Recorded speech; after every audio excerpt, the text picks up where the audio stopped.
गोटे गाँव में जड़े गरीब माँ रोते से दुईटी पुओ को पाली बड़ पुओ रघु सान पुओ माधव। गरीबरे मध्य सदा चेष्टा करुथिले जे पिला माने भलो भाबरे खाइबे पढ़िबे और सुखी हेबे, किंतु घर रे खाद्य सदा कम थिला।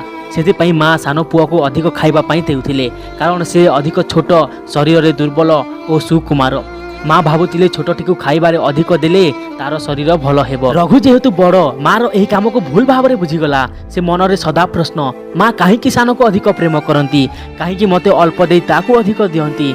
निश्चय माँ मते भल पाउ नाहंती। एही भावना दिन को दिन ईर्षारे परिणत हैला। सान पुओं साधारण कथा हस मजा सबुरे रघु को असंतोष लागिथिला। गोटे दिन माँ बाजार को जीवा को प्रस्थान कले। से सान पुओ को कहिथिले, तुमे घरे रुह, मु शीघ्र फेरबी। किंतु सेथिरे रघु भितर एक दुष्ट चिंता आसिला। से सान को कहिला, आस माधव खेत को चल, आज आमे खेलिबु।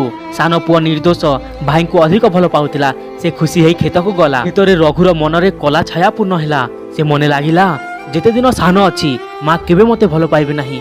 ईर्षारे अंधतारे से निजे छोट भाई को हत्या करिदेला। सानर निर्दोष आखि तार कंदा सबु क्षणके शांत होई गला।